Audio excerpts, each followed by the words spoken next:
আমি আসলে প্রথমেই ক্ষমা চেয়ে নিচ্ছি। আমি শুধু এই প্রোগ্রামের জন্য গতকালকে রাতে 2টার সময় আসছি ঢাকায়।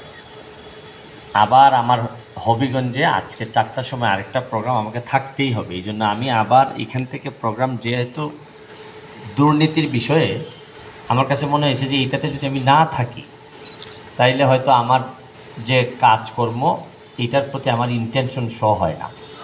এই জন্য আমি এসে আপনাদের কাছ থেকে ছুটি নিয়ে আবার সিলেটের উদ্দেশ্যে, হবিগঞ্জের উদ্দেশ্যে চলে যাব।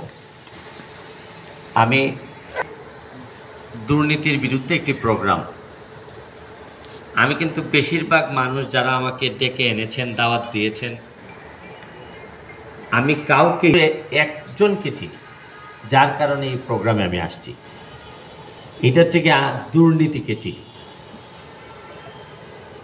আমার কাছে মনে হয়েছে যে তিনি আমার, যার কারণে আমি আসছি, তিনি দুর্নীতি, তিনি আমার বাবারও শত্রু ছিলেন, আমারও শত্রু এবং আমার ছেলে মেয়ের জন্য শত্রু। তো উনাকে পরাভূত করার জন্য আমাকে যে যে জায়গায় ডাকবেন, অথবা না ডাকলেও আমি যদি জানি আমি যাব, যতটুকু পারি, যতই মাইনরিটি হোক এই সংখ্যার দিক থেকে, তাদের সাথে থাকাটা আমার নৈতিক দায়িত্বের মধ্যে পড়ে।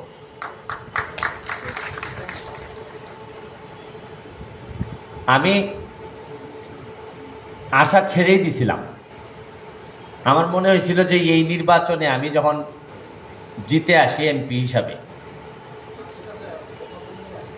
আমি যে সকল লোকদের বিরুদ্ধে নির্বাচনে অবতীর্ণ হই বা আমার যুদ্ধ করতে হয়েছে, এখানে একটা বড় প্রভাব ছিল দুর্নীতির। আমাকে শুধু যোগ্যতার জুড়ে আসতে দেয়া হয়নি, আমাকে অনেক কষ্ট করতে হয়েছে। যারা দুর্নীতিতে সিস্টেমের কারণে আবদ্ধ, তারা আমাকে আসতে দিতে চাননি। তা আমি যেহেতু ইয়াং বা আমার অন্যান্য কারণে আমি জালটা, মাকড়সার জাল যেটা উনি দেখিয়েছেন, এটা আমি ছিঁড়ে ফেলি। আমি, আপনারা জানেন যে গতকালকে পরশুদিন আমাদের দেখছেন যে আপনারা বাজেট প্রণয়ন করা হয়েছে। তো একটা কথা আপনাদেরকে না বললেই নয়, আমি যেহেতু এমপি, আমার তো গ্রামে যেতে হয়, বা এমপি হওয়ার আগেও আমি গ্রামে যেতাম, গ্রামের বিচারে থাকতাম বেশিরভাগ সময়। তো বিচারে ভালো মন্দ কথা বলতে পারতাম বলে অনেক আগেই আমাকে লোকজন বলতেন যে আপনার মনে হয় ব্যারিস্টার হইলে ভালো হইতো। কিন্তু কি কপাল আমার, শেষ পর্যন্ত ব্যারিস্টারই হয়ে গেছি আমি। তখন আমি ঢাকা ইউনিভার্সিটিতে BBMBA-তে পড়াশোনা করতাম। তা আমাদের এখানে গ্রামে রেপ হয়। রেপ হওয়ার পর বাবা মা যখন জানেন, তখন মেয়েকে বলেন যে আর যন্ত্রণা বাড়ায় লাভ নাই, বাইরের মানুষ যেহেতু শুনে নাই, এইটা নিয়ে আর মামলা এগুলা করার দরকার নাই, আপাতত চুপ থাকো। যত চুপ থাকবার, যত মানুষ কম জানবে, তাতে আগামীবার তোমার বিয়েটা ভালো হবে। এটা একটা সংস্কৃতি চালু আছে যে ধর্ষণের কথা বলে আবার সম্মানহানির দরকার নাই। এইটা বলার কারণ কি জানেন? আমি ভাবছিলাম যে গ্রামেই বুঝি এইসব হয়, এখন দেখি আমাদের বাজেট ওই রকম হয়। কীরকম? যে বাজেটটা দেওয়ার আগে প্রতিবারই অর্থনীতি ধর্ষিত হয়। ধর্ষিত হওয়ার পর বাজেটটা এমনভাবে সেট করা হয় যে আগের কথা বাদ দাও, নতুন বিয়ের চিন্তা করে সামনের দিকে আগাও। নাইলে দেখবেন বৈধ আয়ের উপর কর 30%, আর অবৈধ বা কালো যেটারে বলে, এইটা বৈধ করলে কর দিতে হবে 15%। এটা মানে কি? এটা খালি কিন্তু এই সরকারের আমলে বা এই আমলে না, এটা প্রতিবারই দেখবেন। এর মানে হচ্ছে গিয়ে আপনাকে ইনডাইরেক্টলি বলা হচ্ছে আপনি বৈধটা দেওয়ার দরকার নাই, আগামীবারে কালো হিসাবে রেখে দেন, 15%-এ দিতে পারবেন।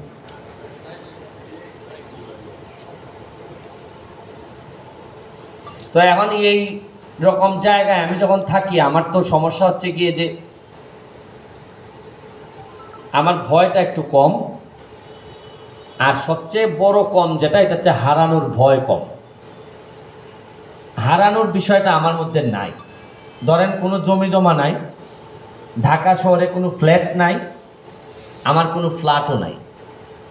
আমেরিকা, লন্ডন, আমার আত্মীয় স্বজন সবাই বিদেশে থাকেন, কিন্তু আমি কোনো সম্পদ করি নাই। এবং আমি কথা দিছি যে আগামী যে 4.5 বছর আমি আরও এমপি আছি, যদি স্বাভাবিক থাকে সব।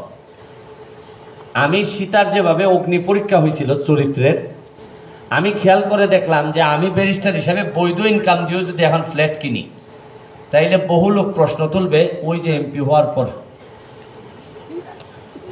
এই জন্য আমি সিদ্ধান্ত নিছি, আমি এবং আমার পরিবার এই বাকি 4.5 বছর বা যতদিন এমপি থাকবো, আমরা কোনো সম্পদের মালিক হব না। আর আরেকটা জিনিস কি জানেন, যে বয়সে আমি শুনছি, ওই আমার স্যার, হাইকোর্টের স্যার যিনি আমারে নিয়ে আসছেন, আমার সিনিয়র এখানে বসা আছেন, উনি আমারে বলতেন যে ইয়াং বয়সের ইবাদত নাকি খুবই ফজিলত বেশি এবং এটা কবুল হওয়ার সম্ভাবনা বেশি।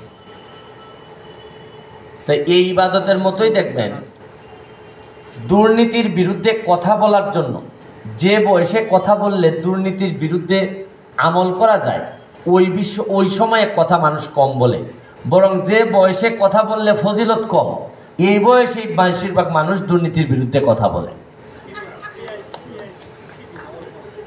ধরেন আমি এখন ইয়াং মানুষ, আমরা দেখেন বলি যে আরে আর একটু বয়স হোক, এই সময় নামাজ টামাজ পড়বো না। ইয়াং বয়সে আমাদের আগ্রহটা কম থাকে। আপনি দেখবেন যে দুর্নীতির বিরুদ্ধে কথা বলার জন্য যারা বলেন, তারা একটু জীবন সায়ান্নে চলে আসছেন।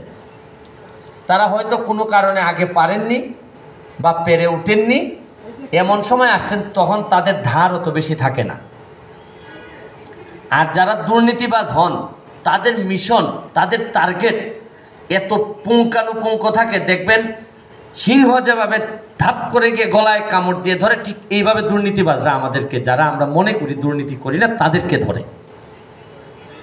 এই জন্য আমরা কুলায় উঠতে পারি না। আমি 4.5 মাস হয়েছে আমি এমপি হয়েছি। আমি আগে জানতাম না যে এমপি হইলে কি আরাম। আমি জানতাম যে এমপি হইলে কাজ করতে হবে। আমি খেয়াল করে দেখলাম শুধু 4 মাসে আমার কাছে যে সুবিধা আসছে, এর মধ্যে দেখছেন না আপনারা, ওই যে আমার নানা ঈদের সময় সালামি দিতেন, তো সালামি দিলে এই সময় ছোট 20 টাকা দিতেন। তাই আমি বলতাম না না না না, কারণ আমার মা শিখাই দিয়েছেন যে কেউ দিলে এগুলা সহজেই নিতে হয় না, একটু বলতে হয় না না না তা কী দরকার কী দরকার, এগুলো বলতে হয়। কিন্তু হাতটা আবার খোলা রাখতাম যে যাতে দিয়ে দেয় না না। তো আমি এই 4.5 মাসে ওই আমার নানার কাছ থেকে যেভাবে আমি সালামি নিতাম, কতটা শক্তিশালী করা হয়েছে এমপিদেরকে, যে ঠিক যদি হাতটা আমি খোলা রাখতাম তাহলে প্রায় 5 কোটি টাকার মতো পাইতাম। এটা কিন্তু সালামের কথা বলতেছি, জোর করে নেয়া না কিন্তু। আর যদি জোর করতাম না রে, তাহলে তো নানার সম্পত্তি নিতে পারতাম। আমি আশা করি আপনাদেরকে বুঝাইতে পারতেছি যে আসলে নানারে জোরাজুরি করলে কতটুকু পাইতাম।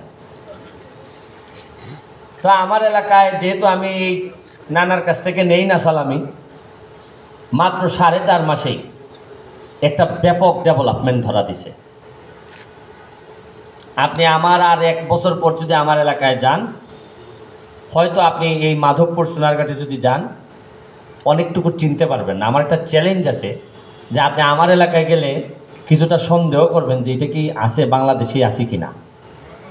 এটা এইরকম একটা চিন্তাভাবনা আমার মধ্যে আছে। আমি আপনাদেরকে সন্তুষ্ট করতে চাই, স্যাটিসফাই করতে চাই এবং প্রমাণ করতে চাই যে দুর্নীতির ঊর্ধ্বে উঠে সততার জায়গাটুকু যদি রাখা যায়, আর ঘাম দিয়ে যদি ভেজার অভ্যাস থাকে, প্রবণতা থাকে, তাইলে একটা এলাকার ইতিহাস বদলায় দেওয়া যায়। আপনি জানেন যে টাকা পাচার করে যারা, তারা কিন্তু দেখবেন টাকাটারে সুন্দরভাবে পাচার করে তার ছেলে মেয়েদের জন্য, কিন্তু শেষ পর্যন্ত কিন্তু ওই ছেলে মেয়েগুলো পাচার হয়ে যায়, কারণ বেশি দিন আর ওই বাপের থাকে না। কিন্তু আমি অনেকের বিরুদ্ধে লাইভ করছি, বড় বড় মানুষের ছেলে মেয়েদের বিরুদ্ধে দুর্নীতির অভিযোগে। পরে শুনলাম যে আপনার ওই ছেলে মেয়েও বাবাকে ছেড়ে দিছে, যেভাবে উনি আমাদের টাকা দেশ থেকে নিয়ে গেছিলেন। টাকা তো বেশিরভাগ মানুষই খেয়ে যেতে পারে না। আমি তো জানি যতটুকু যে 30%ও খেয়ে যেতে পারেন না, 70%ই উনি রেখে যান। আমি আন্তর্জাতিক অপরাধ ট্রাইব্যুনালে থাকাকালীন সময় একজন লোক আমারে বলছিলেন যে বাবা রে, আমি যে ইনকাম করতেছি, আমি মারা গেলে এই ইনকামের জন্য যা পাপ করছিলাম সব পাপ আমার সাথে যাবে, কিন্তু সম্পদগুলো চলে যাবে সব ছেলে মেয়েদের জন্য। এরা কিন্তু আমার কোনো পাপ ওদের সাথে নিবে না। আর আমি আরেকটা জিনিস বুঝি না, আপনাদের মাধ্যমে বলতে চাই, আমার বয়স 44, আমি ফুটবল খেলি, আমারে অনেকেই মনে করেন আমি ফিট, তারপরেও কিন্তু আমার কোলেস্টেরলের জন্য রসুবা খাইতে হয়, ঠান্ডার জন্য মন্টিলুকা স্ট্যান্ড খাইতে হয়, ইনহেলার নিতে হয়,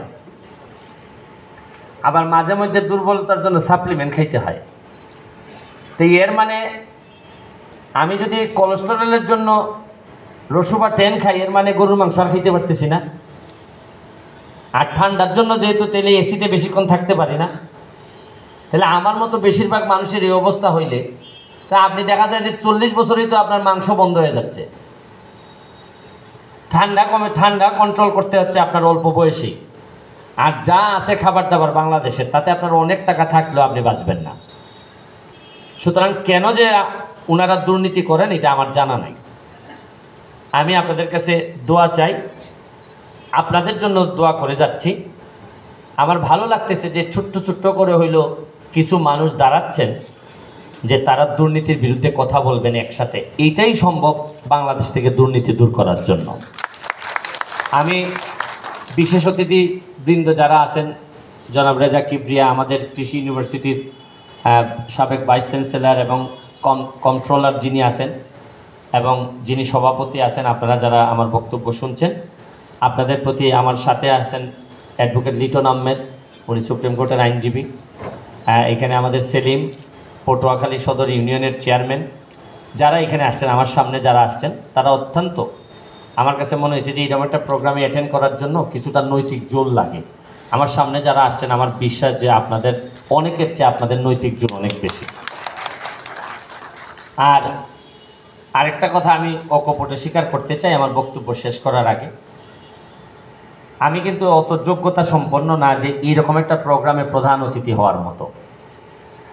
এমনভাবে আমার প্রধান অতিথি বানিয়েছেন যে আমি না করতে পারি নাই যে আসলে আমি হব না, তাহলে হয়তো ওনারা ভাবতে পারেন যে আমি যাব না এই কারণে মনে হয় হব না বলছি। আমার কাছে মনে হয়েছে যে আমার চেয়ে এখানে অনেক গুণ মান সব কিছুতে আমার চেয়ে ভালো অবস্থানে আছেন, তারা এখানে আসছেন। আমাকে ক্ষমা সুন্দর দৃষ্টিতে দেখবেন। আমরা সবাই মিলেই একটা সোনার বাংলা, বঙ্গবন্ধুর সোনার বাংলার যে স্বপ্ন উনি দেখেছেন, যে একটি দুর্নীতিমুক্ত সমাজ ব্যবস্থা, এটা যেন আমরা বানাইতে পারি। আর আমার জন্য দোয়া করবেন। আর আমার এলাকায় আপনাদেরকে দাওয়াত দিচ্ছি, এইখান থেকেও আরেকটা যুদ্ধ আমি দুর্নীতির বিরুদ্ধে প্রমাণ সহকারে শুরু করতে চাই। আপনারা এটাতে সামিল হবেন, এই আহ্বান রেখে আজকের মতো বিদায় নিচ্ছি। সবাই ভালো থাকবেন। আসসালামু আলাইকুম।